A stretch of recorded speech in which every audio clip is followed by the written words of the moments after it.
नमस्कार. महाराष्ट्रातील तमाम विद्यार्थी मित्र मैत्रिणी जे कोणी स्पर्धा परीक्षा करत असतील त्यांचं ब्राईट अकॅडमीकडून हार्दिक स्वागत करतो.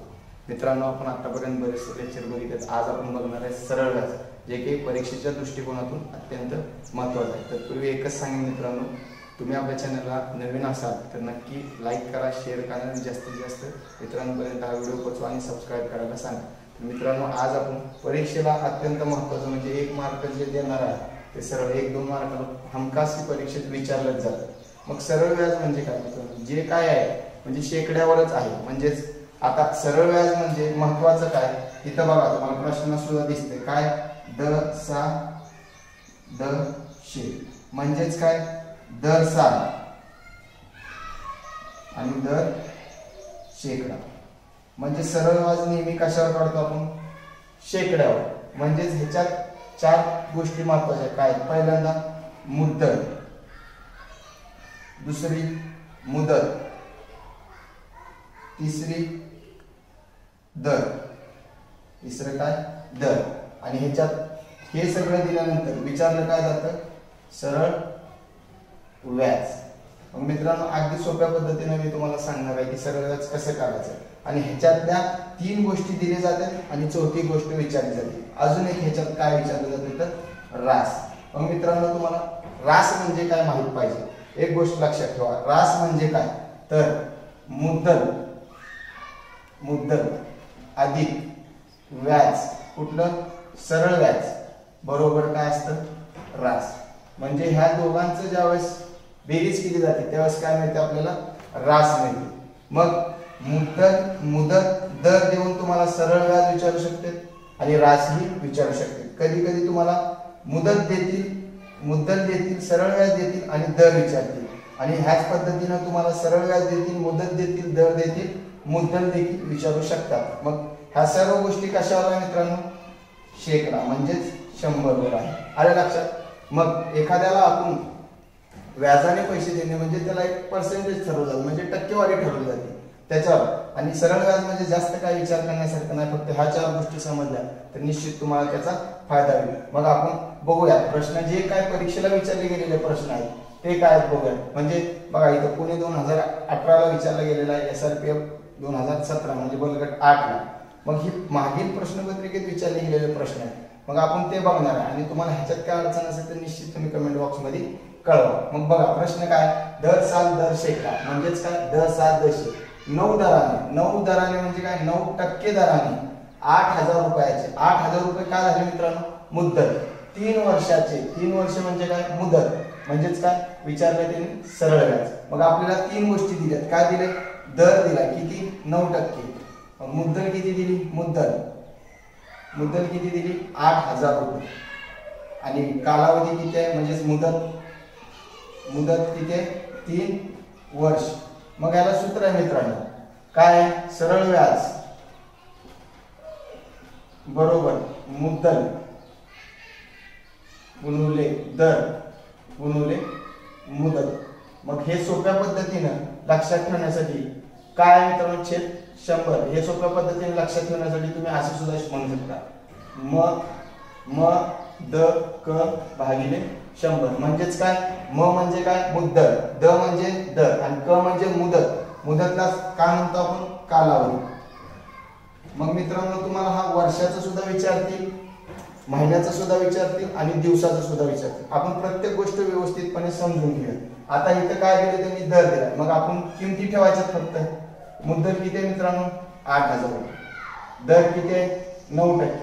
मुदत किती आहे, 3 वर्ष भागिले 100. शून्याला 0, शून्याला 0 येईल.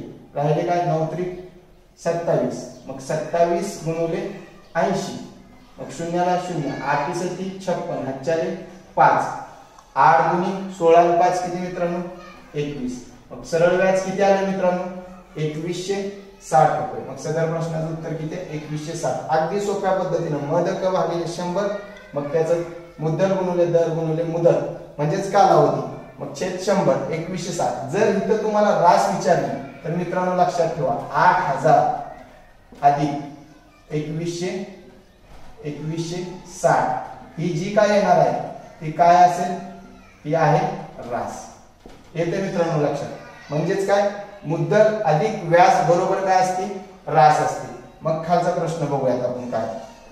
खालचा प्रश्न बघा मित्रांनो, सेम त्याच पद्धतीने फक्त काय दिले त्यांनी, दर चेंज झाला आणि मुद्दल चेंज आणि कालावधी. म्हणजेच हा पुढचा प्रश्न बघू काय, दशादशे म्हणजे दर साल दर शेकडा दराने. म्हणजेच काय, म द क भागिले 100. आपल्याला काढायला काय सांगितलं त्यांनी, सरळ व्याज. सरळ व्याज इथं दिसतंय काय विचारलं, सरळ व्याज. मग मुद्दल किती दिली त्यांनी, 450 गुणिले मुदत किती आहे, मुदत 4 वर्ष, दर किती आहे 15, मुदत किती आहे 4 वर्ष, छेद 100. मग शून्याला शून्य गेला, 5 दुनी 10, 5 त्रिक 15, बे एक बे, बे दुनी 4. मग शिल्लक काय राहिले मित्रांनो, 45 गुणिले 3 दुनी 6. म्हणजेच काय, 45 गुणिले 2 गुणिले 3, मग 3 दुनी 6. मग 6 पंचे 30, हातचे आले 3, 6 चोक 24 आणि 3 27 रुपये काय आले, सरळ व्याज आले. मग मित्रांनो लक्षात ठेवा, सदर प्रश्नाचं मुद्दल किती आहे 4.5चे, दर किती आहे 15 आणि मुदत किती आहे 4 वर्ष. मग जर ह्याची रास विचारली तुम्हाला तर किती रास, मुद्दल अधिक व्याज बरोबर काय असतं, रास. मग मुद्दल किती आहे 450 अधिक व्याज किती आले 270, शून्याला शून्य, 7 आणि 5 12, हातच्याला 1, 4 आणि 2 6 आणि 7, 720 रुपये काय आली रास. परंतु आपल्याला विचारले काय, सरळ व्याज विचारले. मग सदर प्रश्नाचं उत्तर किती आहे 270. मग मित्रांनो अशाच पद्धतीने तुम्हाला बरेचसे काय उदाहरणं आहेत मी जे की दाखवणार आहे. पुढचा प्रश्न मित्रांनो इकडे लक्ष द्या. आता हा प्रश्न काय आहे बघा, दशादशे 10 दराने 6000 रुपयाचे 2400 रुपये सरळ व्याज होण्यासाठी किती वर्ष लागतील. मित्रांनो मी मागाशी सांगितलं तुम्हाला 3 गोष्टी देतील आणि चौथी गोष्ट विचारतील. मग अशा वेळेस काय करायचं, तुम्हाला मी व्यवस्थितपणे शेवटी पण ह्या लेक्चरच्या तिन्ही चारही सूत्र म्हणजे त्याला जास्त काय सूत्र वापरायची गरज नाही, तुम्हाला एकदा दोनदा सराव केली की निश्चित समजून जाईल. इथं आपण आता सध्या काय करू तर काय, सरळ व्याज, सरळ व्याज बरोबर काय सांगितलंय, म द क भागिले 100. परंतु मी एक गोष्ट सांगतो तुम्हाला की सरळ व्याज भागिले म द क म्हणजेच काय, हे 100 इकडे आले तर कुठं जातील, गुणाकारात. मग त्यापेक्षा मी सांगतो तुम्हाला, जर तुम्हाला मुद्दल देऊन दर देऊन कालावधी विचारला म्हणजे मुदत, आणि जर तुम्हाला मुदत आणि दर देऊन मुद्दल विचारली किंवा तिन्ही गोष्टी जर तुम्हाला विचारल्या, त्यासाठी एकदा एकच करायचं काय, तर सरळ व्याज बरोबर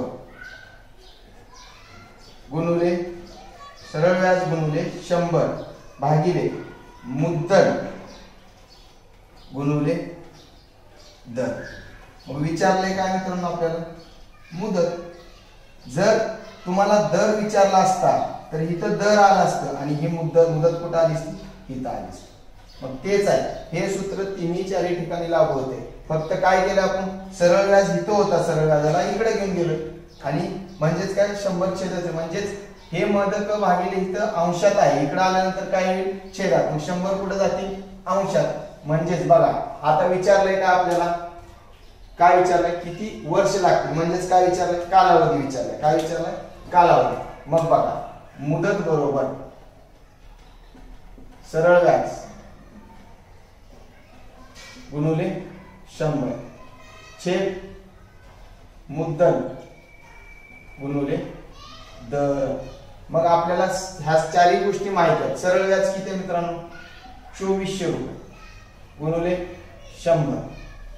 मग दर किती आहे 10 आणि मुद्दल किती आहे 6000. मुद्दल किती आहे 6000 आणि दर किती आहे 10. मग शून्याला शून्य घालवा, ह्या शून्याला हे शून्य गेले, ह्या शून्याला हे शून्य गेले, ह्या शून्याला हे शून्य, ह्या शून्याला हे शून्य. मग बघा राहिले काय 24/6 राहिले. मग काय 24/6 फक्त शिल्लक राहिले. मग 6 1 6, 6 1 24. मग किती वर्ष लागतील कालावधी 4 वर्ष. मग सदर प्रश्नाचं उत्तर ऑप्शन क्रमांक 2. काहीच अवघड नाही मित्रांनो, ही गोष्ट तुम्हाला समजली का. सरळ व्याज ह्या 100ला आपण काय केलं, सरळ व्याज गुणिले 100 घेतलं.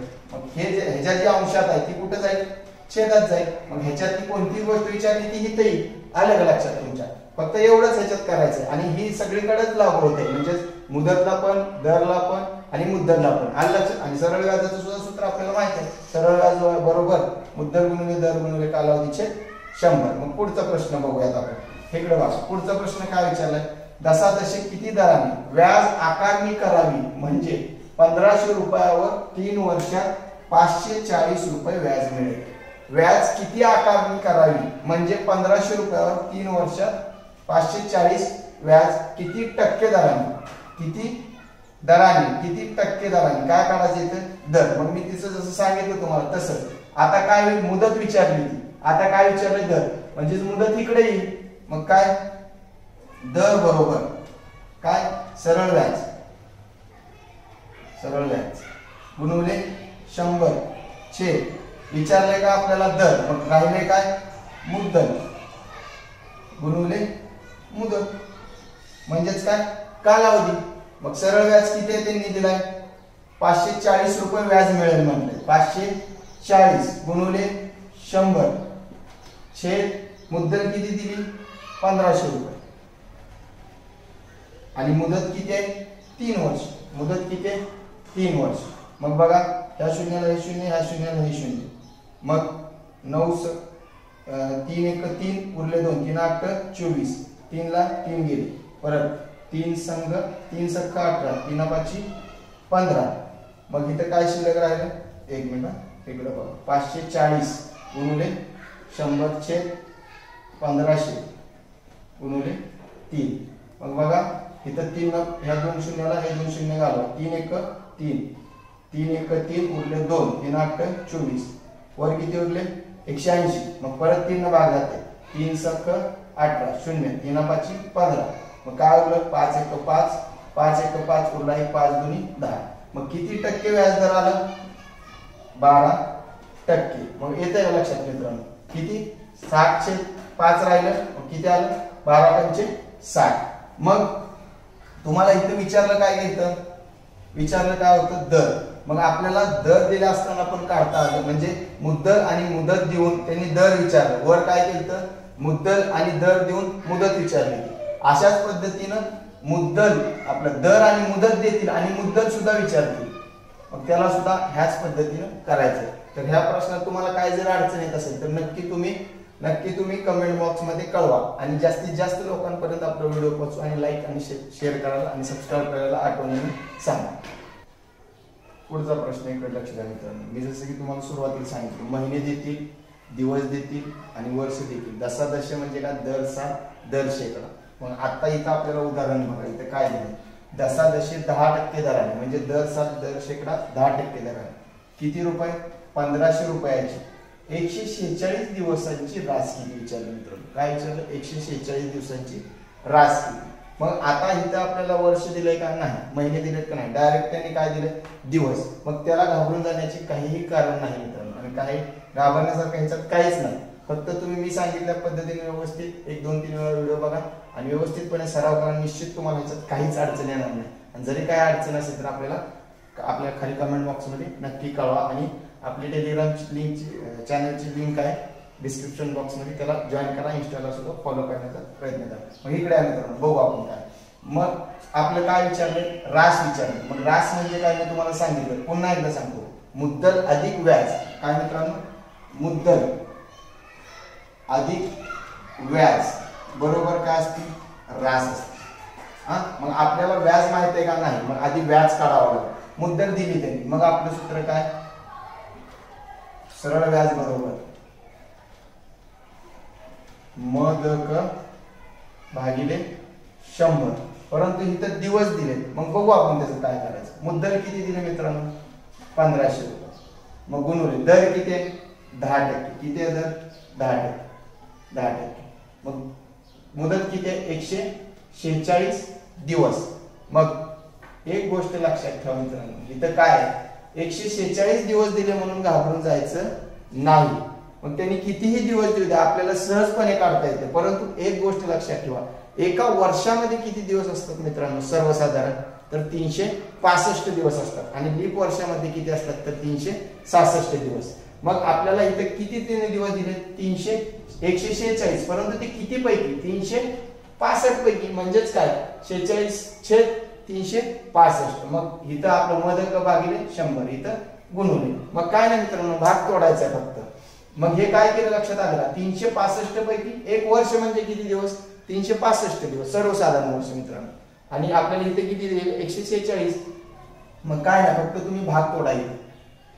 शून्याला शून्य गेला, शून्याला शून्य, मग काय आलं 5 दुनी 10, मग 5 7 35, उरला किती 1, मग झाले किती 5 3, मग झाले किती 15, 5 3 15. मग बघा इथं काय राहिलं वर 15 गुणुले 2 गुणुले बघा 73 दुनी किती 146. मग ही मूळ संख्या आहे, हिने निश्चित ह्याला भाग जात असणार आहे मित्रांनो. आलं लक्षात.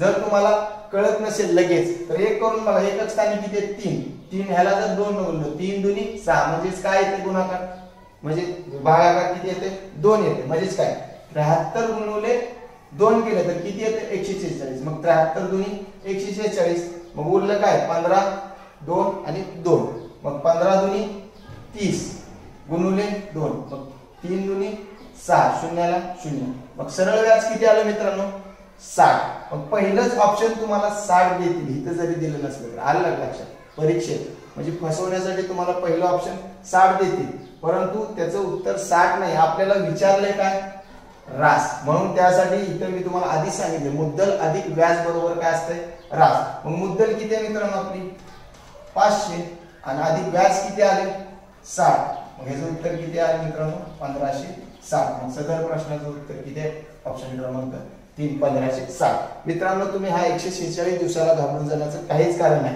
कारण 365 दिवस म्हणजे एक वर्ष, त्याच्यापैकी किती दिवस घेतलेत 146, म्हणून छेदस्थानी आपण 365 घेतले. मग लीप वर्षात 366 दिवस असतात आणि सर्वसाधारण वर्षात किती 365 दिवस. मग 73 दुनी 146 झालं, मग इथं परत 2 आलं, 15 दुनी 30, 30 दुनी 60, सरळ व्याज किती आलं 60. तर घाबरून जाण्यासारखं काहीच नाही मित्रांनो. मग पुढचा प्रश्न बघू. 1600 रुपये मुद्दलाचे शेकडा, शेकडा म्हणजे किती मित्रांनो 100%, किती 15 दराने 3 वर्षांनी व्याज किती होईल. मग तेच आहे मित्रांनो सरळ व्याज बरोबर मदक भागिले 100. मग काय मुद्दल किती आहे मित्रांनो 1600 गुणुले मुदत दर किती आहे 15 आणि मुदत किती आहे 3 वर्ष छेद 100. शून्याला शून्य गेले, शून्याला ह्या शून्य गेले, मग उरले काय 16 15 आणि 3, काय उरले 16 गुणुले 15 गुणुले 3, 15 3 45 गुणुले 16, मग 16 पंचे 80, आजच्याले 8, 16 चौक 64 आणि 64 आणि 8 किती 64 अधिक 8 किती आले 72. मग 720 रुपये काय आले मित्रांनो सरळ व्याज. मग फक्त एक सूत्र तुम्हाला समजलं तर सरळ व्याज मध्ये तुम्हाला एकही प्रश्न आणणार नाही.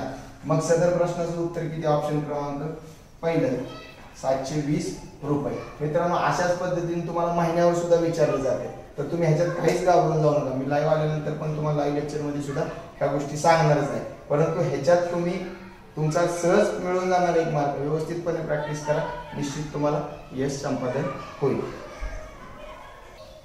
पुढचा प्रश्न इकडे लक्ष द्या मित्रांनो. काय दीपकने बँकेकडून दशादशे 16 दराने 8000 रुपये 5 वर्षाच्या मुदतीने कर्जावर घेतले तर त्याला किती व्याज द्यावं लागेल. मग लक्षात द्या सरळ व्याजच विचारले, परत तेच आला प्रश्न काय. आणि हा विचारला कुठे प्रश्न बघा सांगली 2017 आणि मुंबई लोकमार्ग 2017, म्हणजे हे रिपीट झालेले क्वेश्चन आहेत, म्हणजे मागे विचारलेले क्वेश्चनच तुम्हाला मी घेत आहे, म्हणजे जेणेकरून तुम्हाला ह्याचा निश्चित परीक्षेत जास्तीत जास्त फायदा होईल मित्रांनो. मग इकडे लक्षात द्या काय परत सूत्र आपलं सरळ व्याज बरोबर तुम्ही जेवढी उदाहरणं सोडवतात त्यावेळेस इथं उदाहरण सोडवताना तुम्ही सूत्र लिहित जावा, म्हणजे जेणेकरून परीक्षेत तुम्हाला सूत्र लिहायची गरजच पडली नाही पाहिजे, एकदम सहजपणे तुम्ही सोडवू शकाल. मग तुमचा सराव होईल ना मित्रांनो. इकडे लक्षात द्या 16 मग म द क म्हणजेच का मुद्दल गुणुले दर गुणुले मुदत भागिले 100. परंतु इथं आपल्याला काय काय दिले बघा. मुद्दल किती दिली 8000 रुपये गुणुले दर किती दिलाय 16% गुणुले मुदत किती आहे 5 वर्ष छेद 100.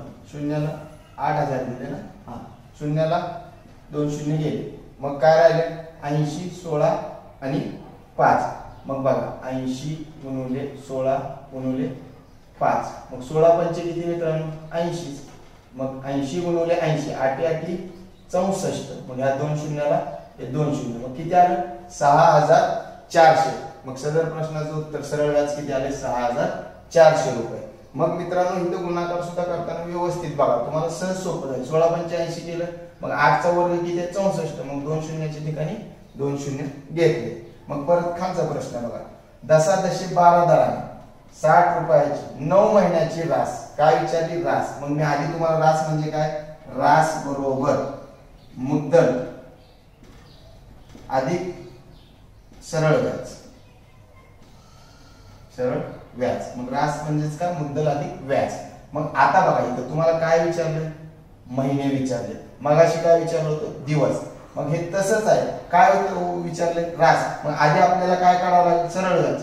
मग सरळ व्याज बरोबर सूत्र काय, म द क भागिले 100. मग मुद्दल किती दिली 60 रुपये गुणवले दर किती आहे 12 आणि गुणवले मुदत किती आहे 9 महिने. परंतु मित्रांनो आपल्याला दशादशे म्हणजे वर्षाचं दिलंय काही तर नाही. मग त्यामुळे एक वर्ष म्हणजे किती महिने 12 महिने. आलं का लक्षात. जसं की आपण दिवस दिल्यानंतर काय घेतलं 365 दिवस घेतले. मग आता इथं महिने दिलेत, मग काय यायचं 9/12. मग मदत भागिले 100 ला 100. मग इकडे बघा शून्याला शून्य गेला, ह्या 12ला 12 गेले. मग उरलं काय 6 गुणिले 9/10.